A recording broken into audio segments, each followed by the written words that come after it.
This is the Humanist Report with Mike Figueredo, sponsored by Amazon, Audible, HostGator, GameFly, and supporters of independent media like you.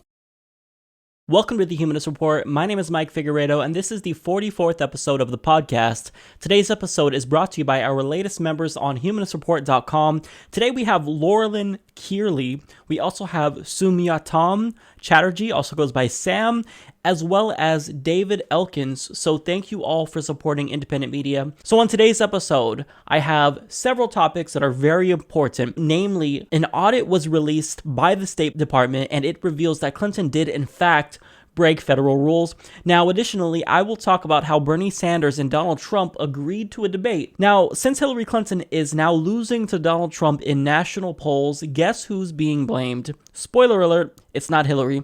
So I'll talk about that. Also, I'm going to cover a story from Slate wherein one of their journalists said, "Don't believe your lying eyes about the polls showing Bernie Sanders outperforming Hillary Clinton against Trump. Don't believe the polls." So we'll talk about why that's ridiculous. Also, Jill Stein attacked the political establishment, and I thought that what she had to say really made sense. So that story, and also I'll talk about how Bernie Sanders would dump Debbie if he was elected, and how Senate Democrats are also considering dumping Debbie, otherwise known as Debbie Do Anything for Hillary Wasserman Schultz, the DNC chair.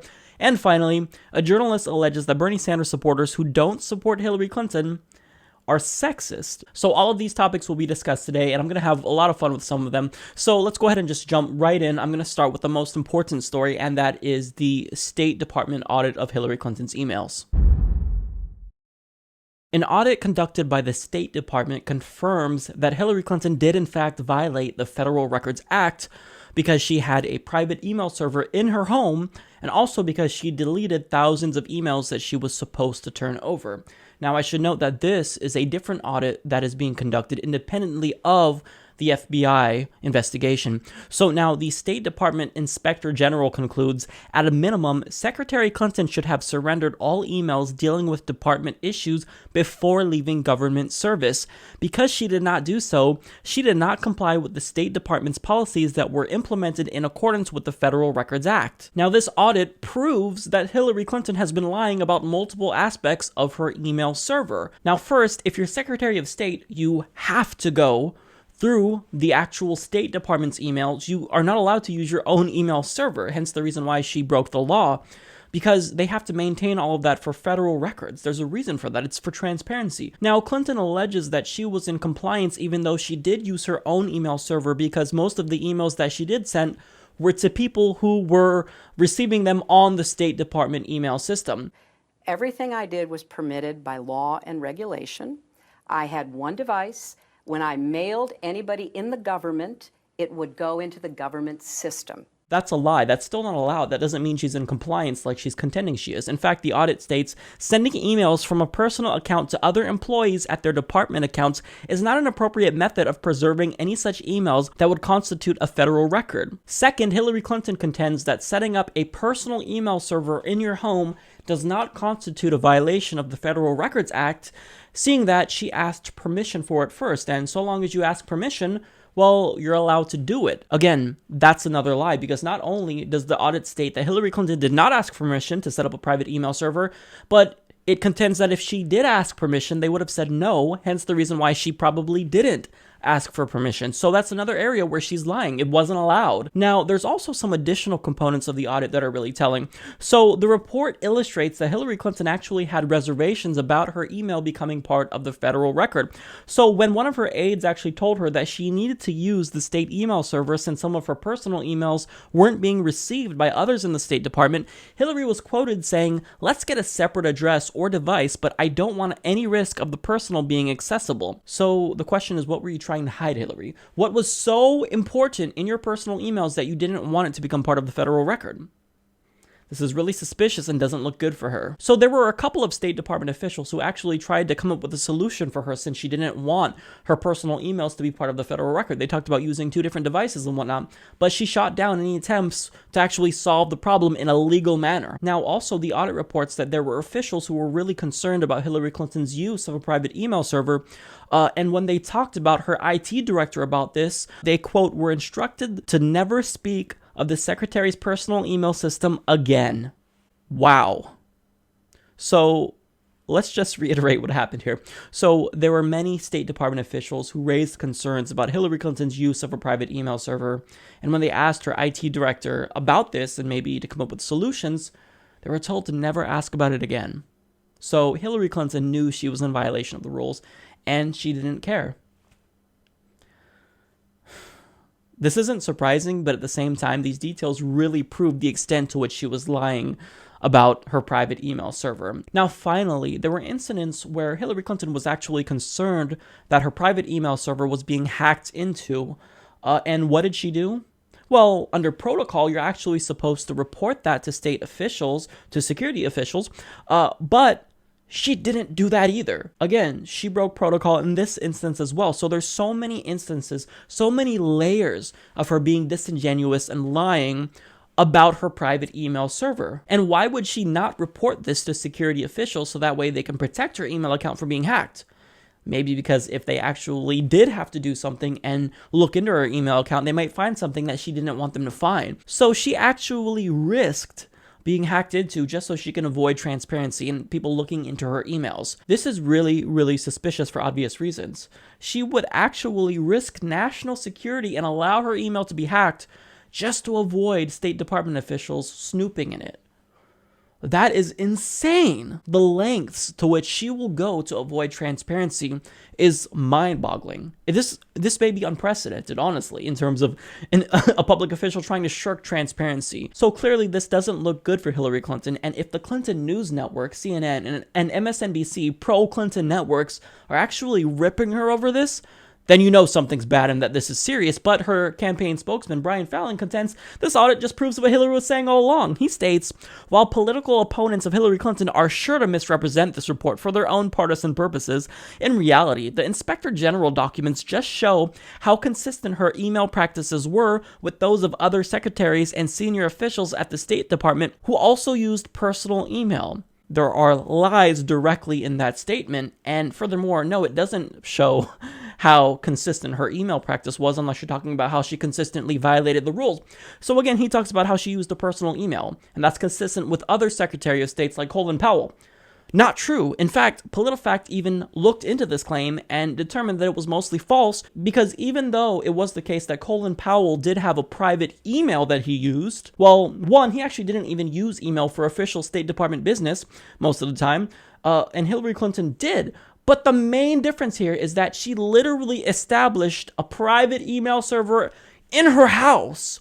That's unprecedented. No other Secretary of State prior to Hillary Clinton did this. So if you actually want to make sure that what you say in your email correspondences as Secretary of State doesn't actually get to become part of the federal record, then you've obviously got something serious to hide. Something that would be a bombshell. And in fact, this report is a bombshell, and it actually blows my mind that her campaign would still maintain that it just proves Hillary's point all along. Now, again, I want to stress that this report or this audit is different from the investigation being conducted by the FBI. So there's no correlation between the two. This is an independent audit done by the State Department's Inspector General, but this does not bode well for Hillary Clinton, and it kind of implies that there's some wrongdoing here that the FBI will find, hence the reason why I think they're probably going to recommend an indictment. Again, this is not guaranteed, who knows, but this proves that Hillary Clinton has done so much to avoid transparency to make sure that her personal emails while she was Secretary of State didn't become part of the public record, as is required under the Federal Records Act, which is a federal law that she broke. This is not okay. So even if it's the case that the FBI does not recommend an indictment, there's still evidence that Hillary Clinton is guilty of wrongdoing here. So now the question I want to ask is, how will Hillary Clinton's supporters defend her against this? Because anytime I've brought up the email scandal before, I get criticized for using these partisan attacks or just witch hunts against Hillary Clinton by Republicans. Again, the State Department is not partisan, okay? This is clearly an objective audit that found Hillary Clinton not only lied, but that she broke many rules. She broke protocol. She risked getting her email hacked, which would be a huge national security threat, just so that way she can avoid transparency and anyone snooping in her personal emails. The fact that she would even run for president, knowing that she is guilty of wrongdoing, knowing that they could find all of this out in an FBI investigation, and that she decided to remain in the race and not drop out, it's really insulting that she would actually risk a Republican presidency all so that way she can fulfill her narcissistic needs to become president because she thinks it's her turn. I'm sorry, but you're not entitled to that house, Hillary. Just because you were the first lady and your husband was president before, that doesn't make you entitled. Just because you were a secretary of state, just because you were a senator doesn't make you entitled. It's not your turn.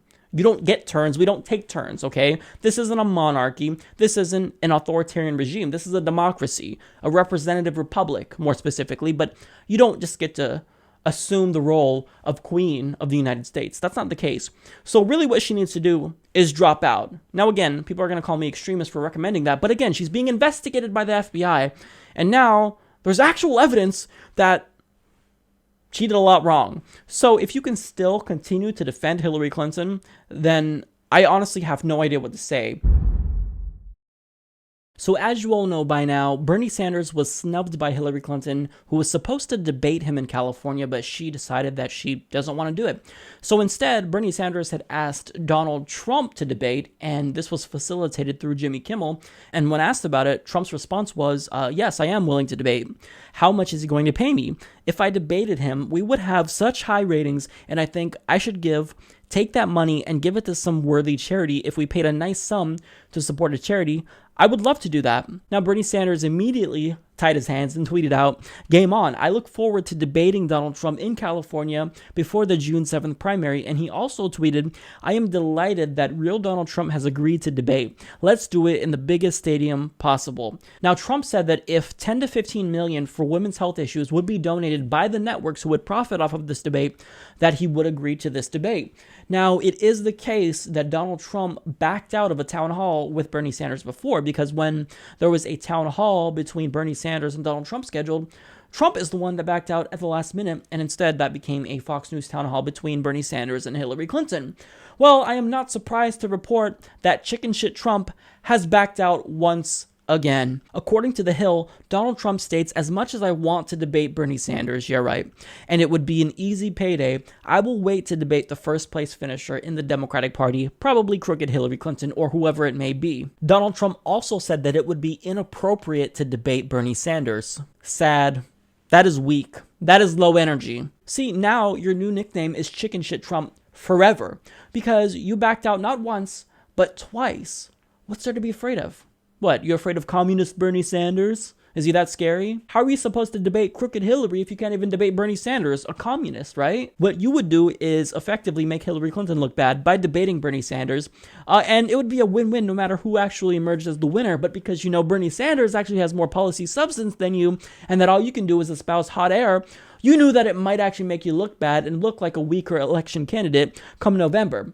Well, this makes you look bad because you're a chicken. You can't even debate Bernie Sanders? Come on, what's to be afraid of? You're supposed to be high energy. You're supposed to not be a cuck, right? But you can't even debate Bernie Sanders. Really, something that would benefit charity. So let me ask you this. Are you actually going to donate the 10 to 15 million to charity that would be generated because of this debate? I don't understand why you're afraid of this. And there were indications that he would back out at first because his campaign said something about, oh, it was a joke. You know, he was on late night television. He was just being tongue in cheek. Well, you agreed to it, and Bernie Sanders was serious about it. Why not do the debate? It would be epic. It would be amazing. It would have phenomenal ratings. And again, you would benefit charities. So why not? It's because you're a chicken. You're afraid to debate Bernie Sanders because you know it would look really bad on you when he whoops your ass inevitably. So chicken shit Trump once again proved that he is terrified. I thought you're supposed to be this no-nonsense, straight-talking guy, but you won't even agree to a debate. How is it inappropriate? See, you're being too politically correct, Donald Trump, because you rail against PC correctness all the time, but to say that to debate the second place finisher is inappropriate, That's some PC nonsense right there, Trump. What's going on? Are you going back on your word? You're going to turn into a social justice warrior in November? So I'm not surprised. I was skeptical that this would take place, but I'm just surprised that he backed out so early. I thought he'd at least wait till it was scheduled and back out at the last minute like he did with the Fox News town hall. But he's proven that, you know what, I'm so afraid I don't even want to go any further with this because the internet's freaking out and I just can't be seen debating Bernie Sanders because I'm too afraid. So congratulations, Donald Trump. You are a chicken shit and now you look bad. Worse than if you would have gotten your ass beat by Bernie Sanders in a debate by just backing out of it. So by being too politically correct, by not wanting to offend Hillary Clinton, you've proven that you are a chicken. These aren't even birds. I am not afraid. That's enough. When you look at hypothetical matchups between Hillary Clinton and Donald Trump, aggregate polling shows now that Hillary Clinton actually loses to Donald Trump. Now, can you guess who's being blamed for this? You guessed it. Bernie Sanders is being blamed. So The Hill explains, Clinton surrogates say they're concerned that Sanders is still, this late in the game, throwing shots at Clinton and the Democratic establishment. I don't think he realizes the damage he's doing at this point, one ally said of Sanders. I understand running the campaign until the end, fine, but at least take the steps to begin bringing everyone together. It holds her back from controlling the narrative, another Clinton ally said of Sanders' continued presence in the race. One Democratic strategist and veteran of the 2004 and 2008 election cycles predicted that Clinton would see a similar bounce in the polls if Sanders were to exit the race. I've never seen an advantage this big before on issues like preparedness to be president. And a big majority of Sanders supporters already say they'll support her as the nominee, the strategist said. Don't think so. Some will, but most won't. So you just discredited yourself there if you really are a Democratic strategist, because if you don't know, the Bernie or Bust movement is very adamant about supporting either Bernie Sanders or Jill Stein only, not Hillary Clinton. Okay, so that's wrong right there. And furthermore, think about the logic that they're using here. So Hillary Clinton's poll numbers are sinking because of Bernie Sanders' continued presence in the race. Okay, well, if you flip it, then why isn't Bernie Sanders' poll numbers sinking because of Hillary Clinton's continued presence in the race? Why is it that he still beats Donald Trump on average by 10.8 points? Does that argument only apply to Hillary Clinton? Are we not going to use the same standard on both candidates? I'll let you in on a little secret on who's to fault for Hillary Clinton's sinking poll numbers. It's Hillary Clinton. Now, the argument goes that Bernie Sanders, he's just so mean. He's pointing out facts about Hillary Clinton, that she takes a lot of money from special interests. She has given these speeches to Goldman Sachs, and she won't release the transcripts. All these attacks on her that are factual, they're really hurting Hillary Clinton. So please don't bring up facts about our candidate. Just ignore the facts, because that's what we do, right? That's what we want to do as Democrats. We want to be on the same level as Republicans and Fox News and just spread pro-Clinton propaganda and not actually look at real factual evidence about her as a candidate. This is ridiculous. This is coming from so-called liberals. So I'll just say this. The attacks that Bernie Sanders uses against Hillary Clinton, which are factual, they pale in the comparison to the attacks that Hillary Clinton uses against Bernie Sanders. Let me just remind you that Hillary Clinton literally implied that Bernie Sanders is sexist because when he was talking about gun violence, he said that both sides need to stop yelling. And Hillary Clinton said, well, when men say that women need to stop yelling, they're just being sexist.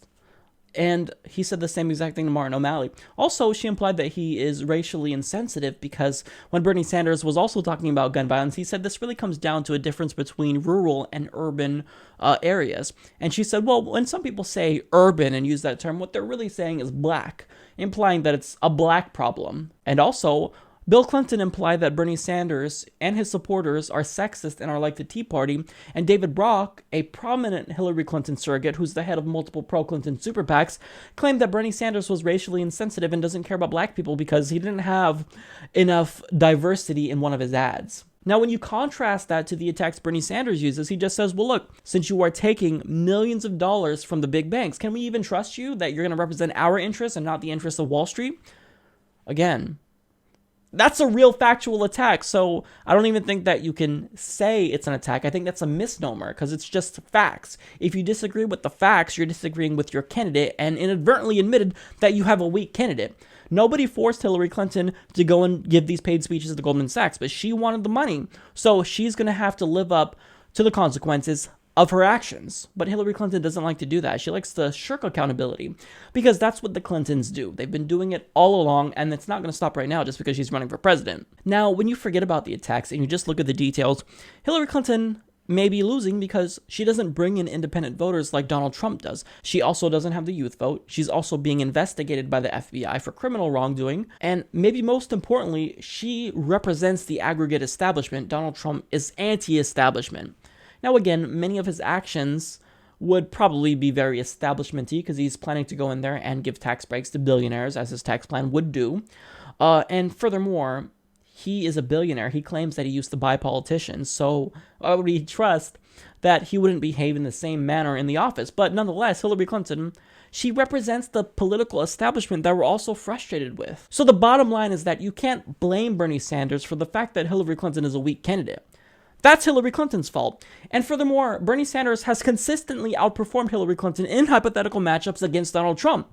So why all of a sudden are we going to blame Bernie Sanders for Hillary Clinton's sinking poll numbers? It doesn't make sense, okay? Look at the history of polling between Bernie Sanders and Hillary Clinton when compared to Donald Trump. Bernie Sanders not just always beat Donald Trump, but he outperformed other Republicans.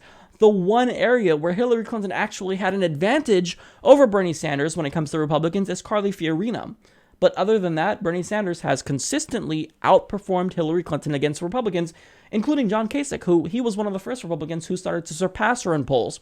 So the reason why Hillary Clinton is not doing well in the polls is because of Hillary Clinton. This may change, but for now, this is the reality. Hillary Clinton loses to Donald Trump. Bernie Sanders is the stronger general election candidate. You can plug your ears, you can cover your eyes, and scream, la la la la la, no she's not. But we have the data here. Are you going to believe that? Or are you just going to believe what you want to believe because the cognitive dissonance is too strong? I'll go with the facts. A journalist from the pro-Clinton media outlet Slate wrote an article about Hillary Clinton and Bernie Sanders' poll numbers against Donald Trump, and it will be one of the most hilarious articles you will read, but unintentionally so. So in the article, it's laughably titled, "Polls Say Bernie Sanders is More Electable Than Hillary.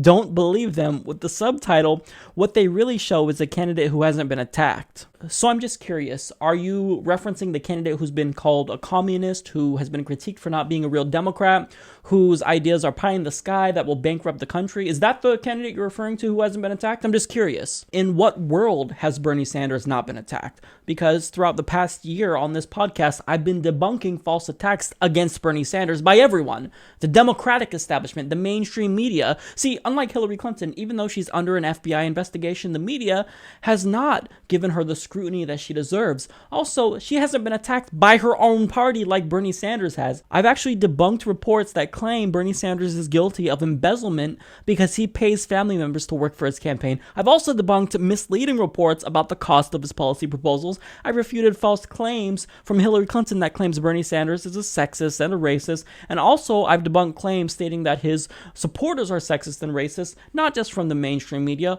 but from Bill Clinton himself. So yes, it's very much the case that Bernie Sanders has been attacked, and he's actually been held to a higher standard of scrutiny than Hillary Clinton, who's undergoing a criminal investigation by the FBI. And that's when they even want to cover him. Any coverage of Bernie Sanders is negative. So I find it hilarious that you think Bernie Sanders hasn't been attacked.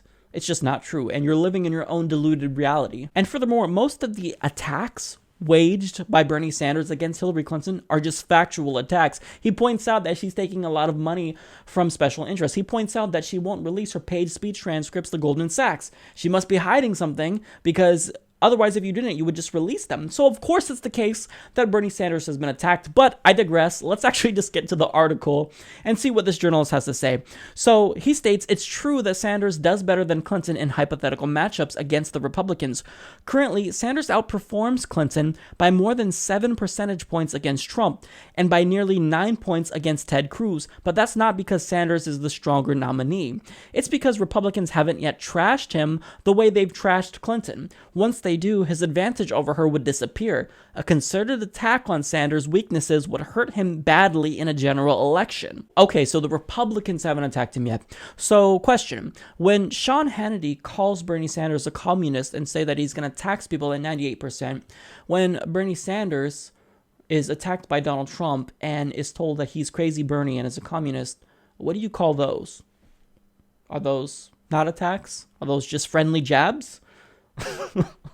Again, you're really crafting a reality that you want to live in that's not true, that's not representative of the world that we're all living in. Now, he goes on to explain why attacks on Bernie Sanders will be particularly effective in a general election, and he cites push polling as an example. He states, first, the caller asks the voter which candidate he's planning to support. Then she reads talking points from each candidate and asks the question again. Then she tries out some pro-Clinton and anti-Sanders messages. Next, you're going to hear some statements that someone could make about Bernie Sanders that says, after each one, please tell me how much it concerns you. One statement is Bernie Sanders is making big campaign promises that will cost up to $20 trillion. The New York Times said his plans are not realistic. Other independent experts said his plans are unworkable and dead on arrival in Congress. Another statement is Bernie Sanders' plan is to replace Obamacare and put all Americans into a whole new healthcare system. His plan would force 70% of Americans to pay more for healthcare through higher taxes. Sanders himself has said he will raise taxes. Right, that's called push polling, and he's actually explaining a real-life scenario where pro-Clinton push pollers had called people to see how they can influence the vote against Bernie Sanders, and there's a reason why this is banned in many states. It's because it's misleading. George W. Bush actually push-polled against John McCain and was asked, would you be less or more likely to support John McCain if you knew that he fathered an illegitimate son that was black?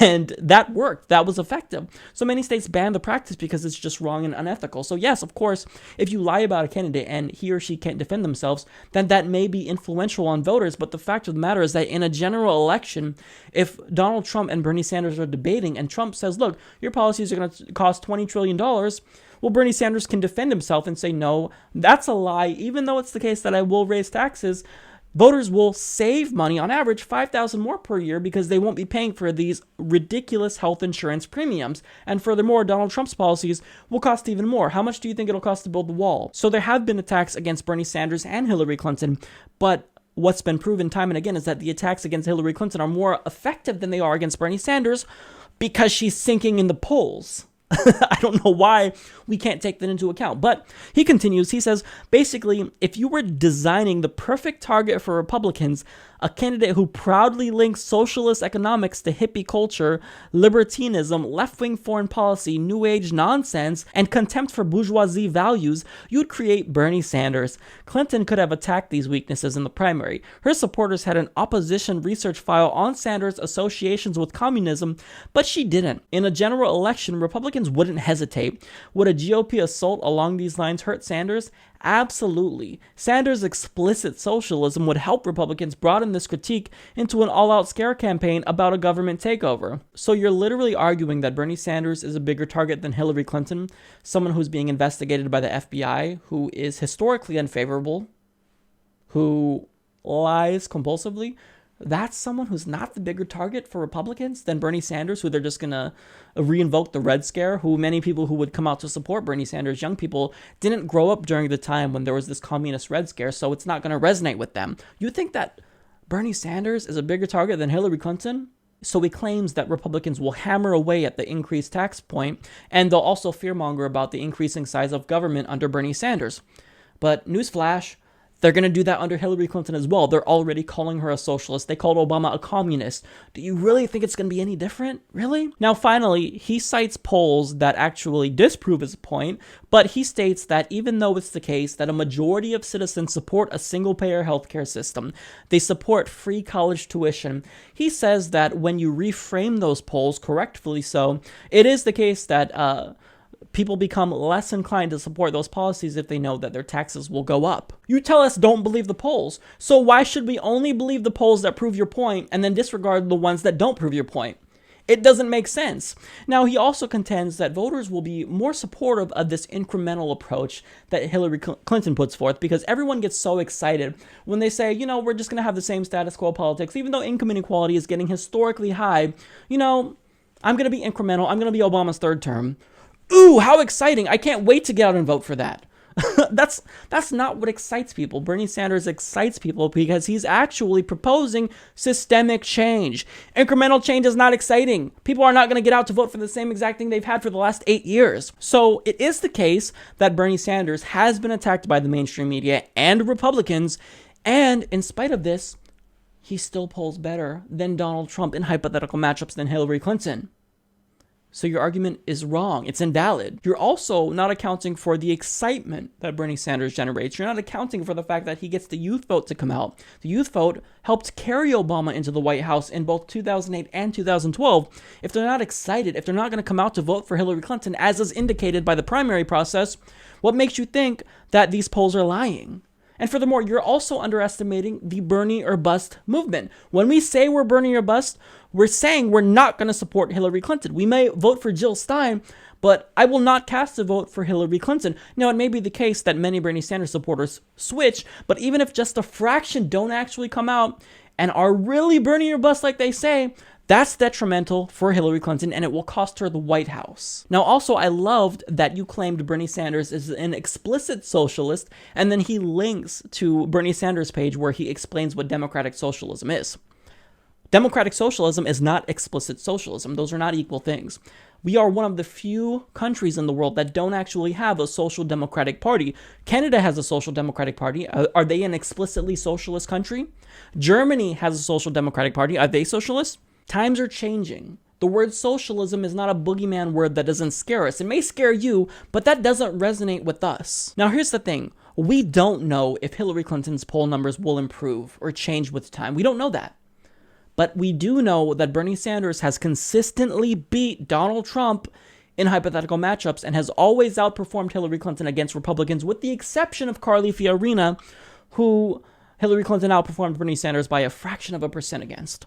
So, yeah, Hillary Clinton is less electable than Bernie Sanders, and that's partially because he can pull in a lot of independents, but it's also contingent on the fact that he doesn't have historically high unfavorability ratings like Hillary Clinton does. It's also in part due to the fact that Bernie Sanders is not undergoing a criminal investigation for Hillary Clinton. She broke the Federal Records Act. That's what the State Department audit shows, and yet you think that it's crazy that she would be a smaller target for Republicans than Bernie Sanders. I find this ridiculous. Look, you don't get to tell people to disagree with the polls because you don't like them, because you have cognitive dissonance because your candidate is losing against Donald Trump. You don't get to do that. Polls are polls. You don't get to cite polls when they prove your point and then tell us to ignore them when they disprove your point. So, of course, it's the case that someone who is disliked by both parties is a weaker general election candidate than Bernie Sanders, but please keep making this false argument because it just makes you look ridiculous. After the DNC chair, Debbie Do Anything for Hillary Wasserman Schultz spent the last week criticizing Bernie Sanders and his supporters over false claims of violence at the Nevada convention. Bernie Sanders made her feel the burn. So when asked about the state of the race between her and her opponent, Tim Canova, Bernie Sanders said clearly, "I favor her opponent." And when it comes to her position as the DNC chair, Bernie Sanders said that he would dump Debbie. He said, in all due respect to the chairperson, if elected president, she would not be reappointed to the chair of the DNC. Okay, I couldn't contain myself after that because I'm imagining like her face as she is hearing him say this. Now, he officially endorsed Tim Canova, and then the very next day, Tim Canova earned $250,000 from Bernie Sanders supporters, Tim Canova supporters from all across the country. So it just proves again that Bernie Sanders is a fundraising machine and he doesn't have to be corrupt to do it. Now, of course, Debbie decided to take the high road, and she had this to say. Even though Senator Sanders has endorsed my opponent, I remain, as I have been from the beginning, neutral in the presidential Democratic primary. I look forward to working together with him for Democratic victories in the fall. Including... This is the second time she said she's neutral. Debbie, you keep using that word. it doesn't mean what you think it means. Now, to top off Debbie's downer of a day, Senate Democrats actually deliberated on dumping divisive Debbie. The Hill explains, Democrats backing likely presidential nominee Hillary Clinton worry Wasserman Schultz has become too divisive a figure to unify the party in 2016. There have been a lot of meetings over the past 24 hours about what color plate do we deliver Debbie Wasserman Schultz's head on, said one pro-Clinton Democratic senator. The lawmaker said senators huddled on the chamber floor last week to talk about Wasserman Schultz's future and estimated that about a dozen have weighed in during private conversations. I don't see how she can continue to the election. How can she open the convention? Sanders supporters would go nuts, said the lawmaker, who requested anonymity because of the sensitive nature of the discussions. Now they continue, there is no indication Wasserman Schultz has any plans to leave her post, and Senate sources stress that a final decision won't be made until Clinton and Sanders negotiate some type of deal aimed at healing the party. A senior Senate Democratic aide said, there's a strong sentiment that the current situation is untenable and can only be fixed by her leaving. There's too much water under the bridge for her to be a neutral arbiter. Another Democratic senator who supports Clinton said Wasserman Schultz will hurt her chances of rallying the liberal base in the fall. We need to get this figured out and come together, said the lawmaker. Hillary's got the nomination. She needs Bernie's energy. It's time for her to accommodate. It's time to pick hard-nosed people to cut through things and figure out a deal. They need to know this is their primary, the lawmaker said, observing that if Wasserman Schultz were to be replaced as party leader, young liberals may become more enthusiastic about the ticket. Now, I just want to reiterate, this is coming from pro-Clinton senators who are saying that Debbie do anything for Hillary Wasserman Schultz is divisive, that she shouldn't be party chair. Still, they acknowledged that this is unfair to Debbie because she's just been so fantastic to Democrats and she's done so much for the party. No, she sucked for Democrats because not only did they lose more House seats under her tenure, they lost the Senate, they may lose the White House, they've lost seats in state legislatures across the country. So how can you say she's been great to Democrats? She's disenfranchised hundreds of thousands of Bernie Sanders supporters, millions of Bernie Sanders supporters. She's given progressives the middle finger at every single turn. How can you say she's been great to Democrats? She's responsible for losing a significant portion of the Democratic Party. Us progressives, because we're not going to vote for Hillary in November. But these Senate Democrats think that dumping her and using her as a scapegoat will be necessary if they do want to unify the party in November. Now, let's be clear here. I'm still not going to vote for Hillary Clinton if you do dump Debbie, but I will give you a high five, but that's it. You don't get anything more than that. I'm still not voting for Clinton, but please do dump Debbie because we don't like her. She's divisive. And I think that this deliberation here about dumping Debbie is a good indication that maybe the Democratic Party is waking up. Yeah, Hillary Clinton does need Bernie Sanders' enthusiasm, but she's not going to get it. She can't get the youth vote. And I'm sorry, I'm not really excited to go and vote for incremental change. But since this article was released, there have been many Senate Democrats that came to her defense. So Barbara Malinsky says, I think Debbie Wasserman Schultz has done a good job. Bill Nelson said about the prospect of replacing her, that is not going to happen. I certainly wouldn't let it happen. Tim Kaine said, we don't need to be making a change in chairs right now. Kirsten Gillibrand said, she helped elect Barack Obama twice, and she's going to help elect our nominee, whom I believe should be Hillary Clinton. And she also remarked that she loved the smell of her own farts, because that's what it sounded like. You know, someone who talks like that, it sounds like they love the smell of their own farts. But I digress. So Jean Shaheen said that she also contacted the Hill to express her support for Debbie Do Anything for Hillary. Now, DNC Communications Director Louis Miranda said that the real story that you should be reporting is that a bunch of notable U.S. senators and members of Congress on the record expressing support for the strong leadership role that Debbie Wasserman Schultz has had. No, the real story is that Democrats have deliberated on dumping Debbie. That's the real story. So you can try to reframe that as you want to save face, but we don't like Debbie. We call her Debbie Do Anything for Hillary Wasserman Schultz for a reason. It's because we believe she would literally do anything for Hillary Clinton, including be her scapegoat, since we dislike Hillary Clinton and Debbie Do Anything for Hillary. Well, they think that, well, if we get rid of Debbie at least, maybe they'll be more inclined to support Hillary Clinton. No, not going to happen, but I still do want you to get rid of Debbie. But that doesn't mean that I'm just going to support Hillary Clinton. She's had a momentous advantage because of Debbie's corruption and rigging the system against Bernie Sanders. Again, she corroborated with Hillary Clinton's campaign in the beginning to set debates on weekends and to limit them, and then to have this ridiculous exclusivity clause so that way if Bernie Sanders even decided to debate on a different network that wasn't sanctioned by the DNC, well, she would say, well, you're banned from future debates. And that would only serve to benefit Hillary Clinton. That's just one of the many ways amazed that she tried to rig it for Hillary Clinton. She also cut off his access to Van, which she did to Tim Canova, her opponent, as well. So Debbie is using her power for immoral, unethical reasons to tilt the balance in favor of establishment Democrats, and it's pissing off a lot of progressives. So all these dumbasses who came out to show their support for Debbie Wasserman Schultz, all you're doing is proving the point, proving that we should be dissatisfied with the establishment because you guys are out of touch. You're dunces. You get there to serve the interests of your corporate donors, and that pisses us off. So if you don't serve us, guess what's going to happen? We're going to go bye-bye. There's National Dump Dems Day on July 29th. That's all your corruption. That's all your bullshit that you've done. That's all the slandering of Bernie Sanders and his supporters that you've done. That's you. That's on you. And it's on Debbie. And it's on all the idiotic Democratic establishment members who have done nothing but sling mud in the faces of Bernie Sanders and his progressive base. So you guys lost us. Now, the best you can do is try to move in the right direction to get us back somehow, someday.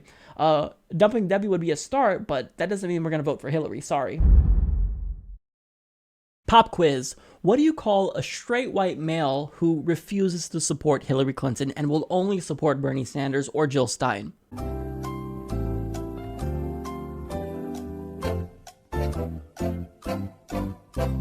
Sexist. That's right, so Huffington Post published an article by a journalist claiming that the reason why straight white males don't support Hillary Clinton is because they're sexist. Now, it may not be overt, it may be subconscious, but nonetheless, they are sexist. But she said the trigger word for me, straight white male, and we have to sound the alarms. You're fucking a white male! You're a white man!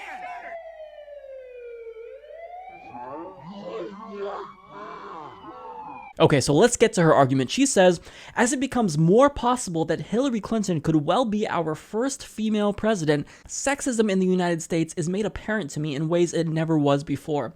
Whether you're a woman for Bernie or a woman for Hillary, I ask you to just please pause for a moment and think about the straight white men in your life.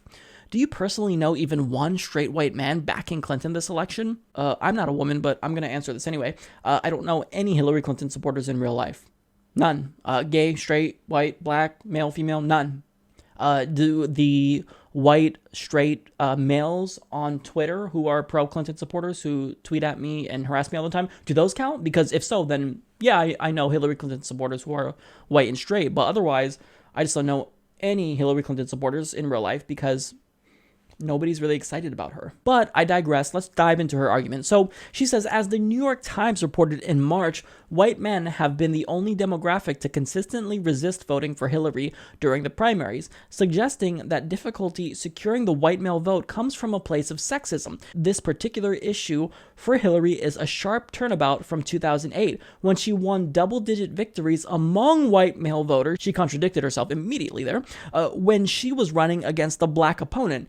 8 years ago, white males were more okay with the idea of a white woman as president than a black man, but in 2016, they still prefer both white male contenders, Bernie Sanders and Donald Trump, to a potential female president. Correlation does not equal causation. Just because many white males don't want to support Hillary Clinton, it doesn't mean that that's correlated to sexism. It just means that they don't support Hillary Clinton because there's a lot of white males in the country. That doesn't suggest what you think it's suggesting. In fact, you don't have evidence for that. And furthermore, you contradicted yourself in the same paragraph. You said, well, she can't get support from white males, except she did get support from white males in 2008. See, what you don't know is that these white males, they're also racist. So they would rather have a woman become president, even though they hate women, over a black man. It's not just because they agreed with her more than and whatnot. And furthermore, we were called sexist back then too. I recall an article titled, "Hey, Obama boys, back off." So were we sexist or racist? I mean, we need to figure this out. What are we, guys? So look, it doesn't matter if you agree more with Bernie Sanders on the policy substance than Hillary Clinton. It doesn't matter if you're afraid that she's a less electable general election candidate because she's currently being investigated by the FBI for criminal wrongdoing. That doesn't matter. See, if you don't support Hillary Clinton and you're a straight white male, sexist. So she said a new poll on Politico suggests that 25% of Sanders supporters will not support Hillary should she secure the nomination, but will instead support Trump. One such Bernie backer is Spencer Thayer, a straight white male who started won'tvotehillary.com And she says, I refuse to link it because that sexist shit does not need more traffic. We'll look at that in a minute. She says, Thayer is encouraging Sanders supporters to vote against Hillary at all costs, even if it means a Trump presidency. I find it hard to believe that a straight white young man who so adamantly supports Sanders would be happy to have an insane billionaire for president unless he, like Trump and so many of his supporters, male and female alike, simply can't fathom a woman in the Oval Office. Okay, let's look at this sexist piece of shit website she's talking about, because I'm going to be pissed if I go in there and see some sexist bullshit. So let's see here. It says, under no circumstances will I vote for Hillary Clinton. The DNC and the Clinton machine are using the same dirty tricks they used in 2008. Sign this pledge and send a message to the establishment that democracy is not a plaything for the elite. So I'm not seeing anything sexist yet. All I see is substance, so reasons why you shouldn't vote for her. Latinos say Clinton is dangerous for immigrants at LA protests. The Clinton foreign policies will make Iran and Syria worse. Hillary's atrocious race record has been painful. So yeah, these are all substantive policy positions, and there's quite a bit actually. I'm not finding anything about we shouldn't vote for her because she's a woman. Let me do a Control F and search for woman. Not found. Yeah, so there's nothing on here that leads me to believe that this website was started for sexist intentions. In fact, all it is policy substance on this website. I couldn't find anything sexist. It's all just policy reasons why you shouldn't vote for Hillary Clinton. Now, finally, she says that Bernie Sanders' young female supporters do not yet understand that the information that they're being given for Bernie and or against Hillary is coming from bros of all ages like Spencer Thayer, who mostly just wants page clicks to pay for his DJing equipment, betch. I don't know what that means. They don't yet know that the disrespect and hate they feel for Hillary is disrespect and hate that will soon be coming their way if real feminist change doesn't move through the United States post-haste. So here's what her argument effectively comes down to. If you don't support Hillary Clinton and you're a straight white male, you're sexist. Whether you acknowledge that or if it's subconscious, you're a sexist. That's why you don't like Hillary Clinton. It's not because of the policies. It's because you are a sexist. You don't want a woman in the White House. Okay, well, let's accept that that's true for a minute, and let's flip that around. We can say that you're anti-Semitic because you don't support Bernie Sanders. Is it because he's a Jewish candidate? Why are you so anti-Semitic? Why do you hate Jewish people? Me, I'm a gay dude. I actually think that if you support Hillary Clinton, since she's worse on LGBT rights, since it took longer for her to come around to the idea of marriage equality, and Bernie Sanders has historically been better on the topic, I think that because of this, you're homophobic. Why do you disagree with me? Stop being so homophobic.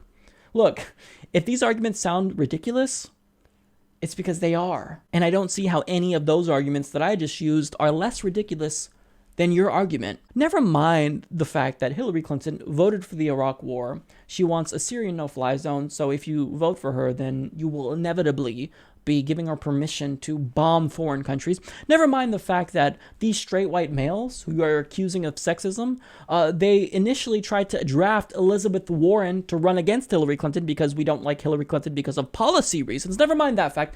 Never mind the fact that most of us will be voting for Jill Stein if Hillary Clinton is indeed the nominee. Let's just forget about all that. Because we disagree with you, because we don't like your candidate, we're sexist. See, I also love the divisiveness of this article because she uses the term straight white male as if it has negative connotations. Look, I shouldn't have to say this, but being straight or white or male, it's not a choice. It's just something that people are born with. And is it the case that straight white men may not have the experience of women or women of color or other people or people from the LGBT community? Well, yeah, but there's something called intersectionality. Bernie Sanders is the one candidate who's actually going to fight for the interests of the working poor class, to raise minimum wages, and to make sure that income inequality doesn't get any worse. Maybe that's why straight white men want to vote for Bernie Sanders. So how dare you not support Hillary Clinton because she's a woman, because you want to improve your life, and actually vote for a candidate who's not a corporatist, who's not corrupt, who's not an elitist, who won't represent you? How dare you? Sexist! You're generalizing an entire group of people because they disagree with you and because of anecdotal evidence, because you don't know any straight white male Hillary Clinton supporters. Or maybe it's the case, just maybe there's a small chance that straight white men aren't supporting Hillary Clinton just like straight African American men or women or Latino women or gay people or transgender people aren't supporting Hillary Clinton because of the policy substance, because she's not going to represent them. I also don't like Bill Clinton or Harry Reid or Chuck Schumer as well because of their policies. there's nothing to do with gender in that circumstance. Are you going to accuse me of being anti-rich or anti-old people because they're all older people? No, it comes down to the policy substance. As a progressive, I would love to see a woman in the White House. I think that would be phenomenal. I would love for every successive president to break new ground, to break that glass ceiling, to have a gay president, an African-American female president, a woman president. I would love for that to happen. But I vote based on the policies. And if you really are going to claim that, then if it were Bernie Sanders versus Carly Fiorina, would you vote for Carly Fiorina? Would you support Sarah Palin? Are we supposed to support them as well because they're women? The thing is that you don't have any evidence to back up your claim. All it is that you're frustrated that people don't support Hillary Clinton, that there's no momentum and excitement about the fact that she's going to be potentially the first female president. Look, would it be great if she was the first female president? I think someone else is more deserving of that, like Elizabeth Warren or Tulsi Gabbard or Nina Turner. There are many great candidates for female president one day that will take that office. But I'm not just going to be excited and support someone because of their gender, because they're going to make history. I support people based on policy substance. Hillary Clinton has none of that. The operative term here is gender equality. Okay, I'm not going to support a woman just because she's a woman. I'm going to hold her to the same standard as men. I'm going to treat them the same as men, and that's what I want for the rest of society to do. Okay, so to actually say that we should only support Hillary Clinton because she's a woman, to imply that we're sexist because we don't support Hillary Clinton because she's a woman, well, you only undermine the cause of feminism. You make people more disenchanted with feminism, when in actuality, it's something that I think we need. I support feminism. I identify as a feminist or a gender egalitarian. Either way, I want equality for women. But when you do this, you distort that cause. You make people turned off to this cause. You're using identity politics to divide classes. And that's wrong, okay? I'm not going to vote against my own interests because Hillary Clinton is a woman. Sorry, that's not going to happen. If you're male, female, black, white, it doesn't matter to me. If you don't have the policies I'm looking for, you're not going to get my vote. It doesn't matter who you are or what you look like. I will support the candidates that have the policy details that support me, that is going to be in favor of my interests. I'm not going to vote against my own interest. So this is the most laughable article, one of the most I've ever read. In an interview with New York Daily News, Green Party presidential candidate Jill Stein attacked the political establishment from every which way. She talked about everything from Hillary Clinton to Donald Trump and even President Obama. And what she said, I think, was great. She made a lot of excellent points that I wanted to share. So she states, polls show that the majority of Americans don't support either party. Most Hillary Clinton supporters are backing her to oppose Donald Trump, and most Trump supporters are doing it to oppose Hillary. So what is wrong with this picture? If our voices were actually heard, we would be dominating. As terrifying and dreadful as Donald Trump is, Hillary Clinton is part of the corporatized political system, predatory banks, fossil fuel giants, and war profiteers that created him. Donald Trump is that Frankenstein, but Hillary Clinton is not the antidote. Now, what she's basically saying is that all of the neoliberal policies facilitated by these corporatist Democrats like Hillary Clinton, like President Bill Clinton, it created Donald Trump. It allowed these billionaires to become so powerful that they can effectively buy politicians.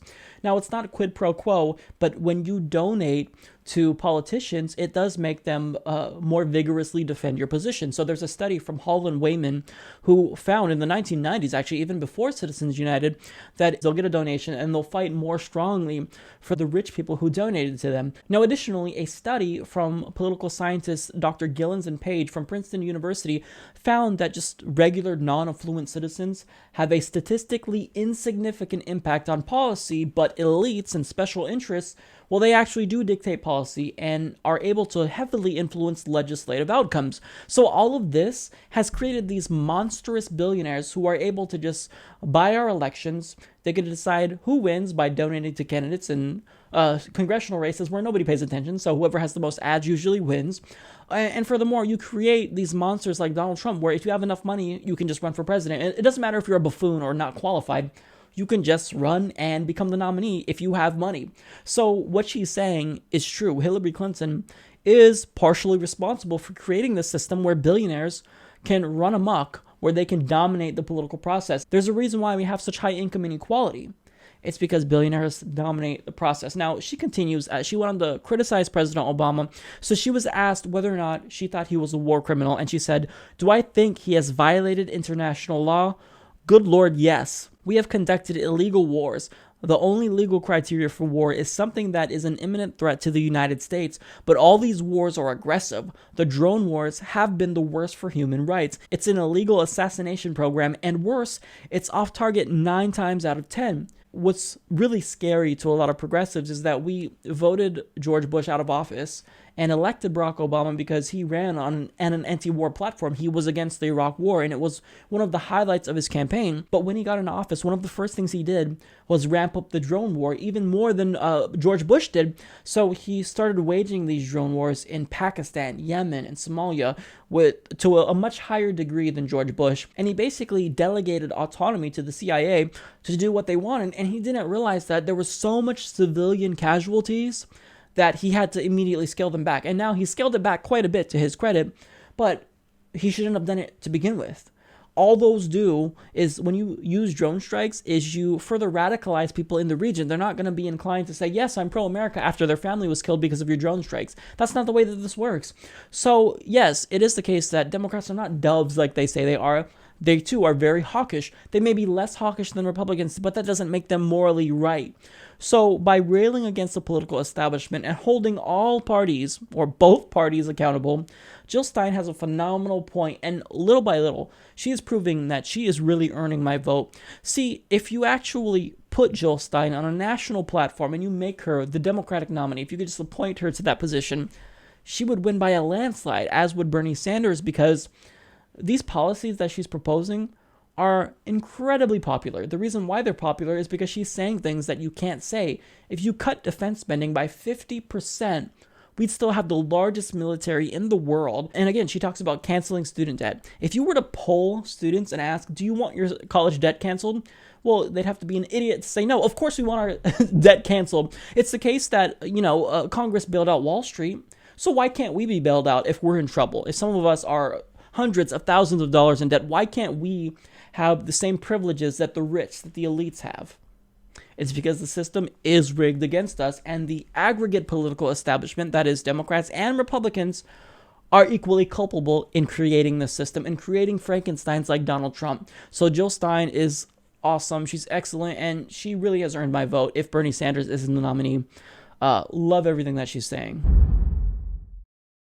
Well, that is the end of this episode, and I want to thank all of you for tuning in every single week so loyally, and welcome all of my newest subscribers to the channel. It really means the world to me that you guys come out every single week to support me. Many of you are members, many of you like this video. Thank you so much. Thank you for the supportive comments. You guys are seriously amazing, and you honestly are rocking my world right now. So thanks for watching. Hope you guys have a nice day. I will see you next week. Take care.